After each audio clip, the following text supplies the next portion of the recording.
Olivier Leroy, bonjour. Bonjour Hervé. On se retrouve pour votre rubrique Leroy Eco et cette semaine nous allons parler de la FNSEA et plus précisément aussi les raisons de leur grève et de l'huile de palme. Alors la FNSEA bloque 13 raffineries plus dépôts sur une période du 10 au 13 juin. Quelle en est la raison?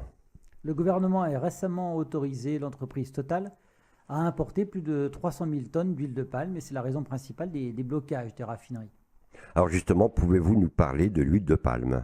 L'huile de palme est fabriquée principalement dans les pays équatoriaux. Elle représente environ 60% des importations d'huile en Europe et elle fait concurrence directe à la betterave. Alors quel problème soulève l'huile de palme? L'huile de palme est très connue pour les dégâts écologiques qu'elle entraîne. C'est-à-dire que l'huile de palme est à l'origine d'une très massive déforestation. Cette déforestation a pour conséquence la perte d'écosystèmes et notamment la disparition d'espèces protégées comme les orang-outans.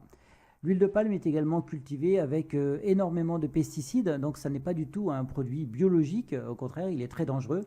Et donc c'est pour ça que de très nombreuses associations écologiques luttent contre la déforestation et la consommation abusive d'huile de palme. Reste que sur le plan de la santé, l'huile de palme est connue également pour boucher certaines artères ou alourdir le passage du sang. Alors donc vous confirmez que cette huile n'est pas bio? Elle n'est pas bio du tout. Et alors certaines palmeraie essaient de faire de l'huile de palme bio, mais elles sont en nombre, on va dire, ridicule par rapport à ce qui se produit.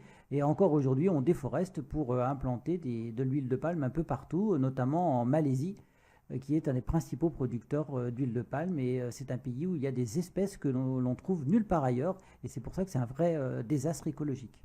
Alors sur le plan économique, on peut dire que l'huile de palme coûte moins cher. L'huile de palme coûte moins cher sur le plan économique parce que elle coûte moins cher en Europe à l'importation. Si vous importez par exemple une tonne d'huile d'olive, ça va vous coûter 150 € la tonne en taxes. Si vous importez de l'huile de palme, on va tomber à 104 €, donc on arrive à une chute de 30-40%.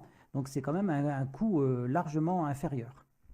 Alors ne va-t-elle pas, cette huile de palme, contre les intérêts de la FNSEA?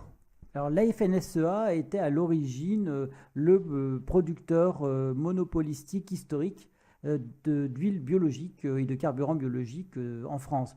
Donc effectivement, insérer de l'huile de palme qui vient d'autres pays dans la production française, c'est ouvrir ce monopole des biocarburants à la concurrence et donc faire baisser les prix de vente de nos producteurs français. Alors pourquoi le gouvernement autorise la société Total à importer de l'huile de palme? Parce que la raffinerie qui va avoir cette huile de palme est une raffinerie qui était en difficulté financière apparemment et il y a à la clé plus de 450 emplois. Donc autoriser cette huile de palme à 30 à 40% moins cher, c'est sauver ces emplois. Oui, mais il y a peut-être à la clé de la perte d'emploi chez les agriculteurs. Alors oui, il y a de la perte d'emploi chez les agriculteurs. Donc effectivement, on retrouve là tout le problème économique qui consiste à faire des choix. Si on favorise les agriculteurs, alors cette raffinerie pourrait peut-être fermer. Et si on favorise la raffinerie, alors ce sont des agriculteurs qui vont disparaître. Dans tous les cas, tout le monde y perd.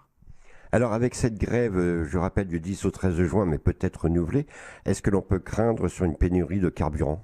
Sur 3-4 jours de fermeture, non, on ne peut pas craindre pénurie.